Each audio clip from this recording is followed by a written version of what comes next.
ನಾನು ಹರ್ಷಿತಾ, ಕಾರ್ವಾ ಪ್ಲೇಟ್ ಚಾನೆಲ್ಗೆ ಸ್ವಾಗತ. ಹಳಿಯಾಳದ ಅರಣ್ಯ ಸಿಬ್ಬಂದಿಗಳ ದೌರ್ಜನ್ಯ, ಮಾನವ ಹಕ್ಕು ಉಲ್ಲಂಘನೆ ಕ್ರಮಕ್ಕೆ ಆಗ್ರಹ. ಶಿರಸಿ ಅರಣ್ಯ ಇಲಾಖೆಯ ಸಿಬ್ಬಂದಿಗಳು ಹಳಿಯಾಳ ತಾಲೂಕಾ ಭಾಗಮತಿ ಗ್ರಾಮ ಪಂಚಾಯತ್ ವ್ಯಾಪ್ತಿಯ ಭೀಮನಹಳ್ಳಿ ಗ್ರಾಮದಲ್ಲಿ ಕಾನೂನಿನ ವಿಧಿವಿಧಾನ ಅನುಸರಿಸದೆ ಬಲಪ್ರಯೋಗ, ದೈಹಿಕ ಮತ್ತು ಮಾನಸಿಕ ಒತ್ತಡದ ಮೂಲಕ ಕಳೆದ 2 ದಿನಗಳ ಹಿಂದೆ ಅರಣ್ಯವಾಸಿಗಳನ್ನು ಒಕ್ಕಲೆಬ್ಬಿಸುವ ಪ್ರಕ್ರಿಯೆಯು ಮಾನವ ಹಕ್ಕು ಉಲ್ಲಂಘನೆ ಆಗಿರುವುದರಲ್ಲದೆ ಅಮಾನವೀಯತೆ ಮತ್ತು ಖಂಡನಾರ್ಹ ಕೃತ್ಯ. ಅಲ್ಲದೆ ಕೃತ್ಯದ ರೀತಿ ಅಪರಾಧ ಕ್ರಮ. ತಕ್ಷಣ ಜಿಲ್ಲಾಧಿಕಾರಿಗಳು ಸಮಗ್ರವಾಗಿ ಪ್ರಕರಣ ಪರಿಶೀಲಿಸಿ ಸೂಕ್ತ ಕ್ರಮ ಜರುಗಿಸಲು ಜಿಲ್ಲಾ ಅರಣ್ಯ ಭೂಮಿ ಹಕ್ಕು ಹೋರಾಟಗಾರರ ವೇದಿಕೆ ಅಧ್ಯಕ್ಷ ರವೀಂದ್ರ ನಾಯ್ಕ್ ಆಗ್ರಹಿಸಿದ್ದಾರೆ.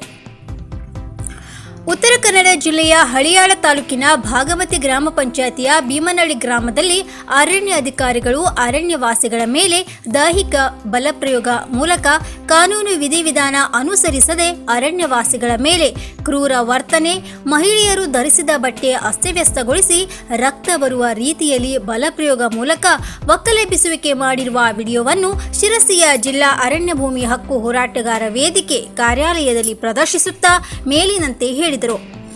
ಅರಣ್ಯ ಅವಲಂಬಿತರ ಮೇಲೆ ಅರಣ್ಯ ಇಲಾಖೆ ಸಿಬ್ಬಂದಿಗಳು ಜಿಲ್ಲೆಯಲ್ಲಿ ಪದೇ ಪದೇ ಅರಣ್ಯವಾಸಿಗಳೊಂದಿಗೆ ಸಂಘರ್ಷಕ್ಕೆ ಇಳಿಯುತ್ತಿರುವ ಘಟನೆ ಮತ್ತು ಅಮಾನವೀಯತೆಯಾಗಿ ಅರಣ್ಯವಾಸಿಗಳ ಮೇಲೆ ದೈಹಿಕ ಬಲಪ್ರಯೋಗದಿಂದ ಕ್ರಮ ಜರುಗಿಸುವ ವಿರುದ್ಧ ತೀವ್ರ ಹೋರಾಟ ಹಮ್ಮಿಕೊಳ್ಳಲಾಗುವುದೆಂದು ಅವರು ಹೇಳಿದರು.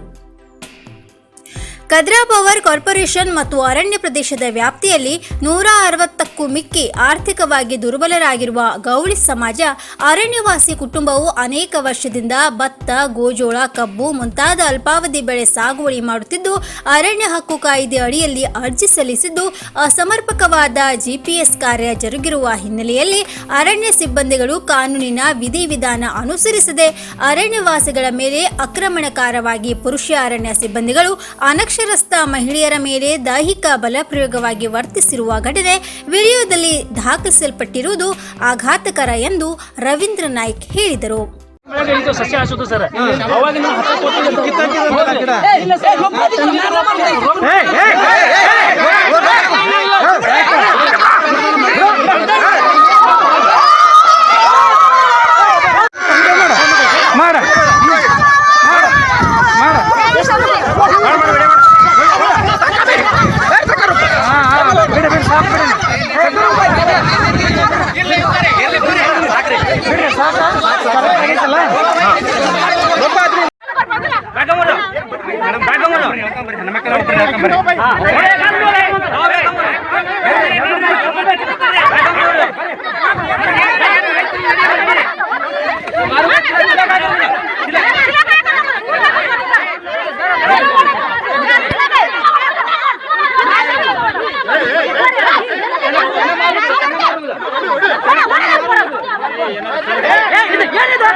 ಇನ್ನು ಮತ್ತಷ್ಟು ಸುದ್ದಿಗಾಗಿ ಕಾರ್ವಾರ್ ಪ್ಲಸ್ ವೀಕ್ಷಿಸಿ.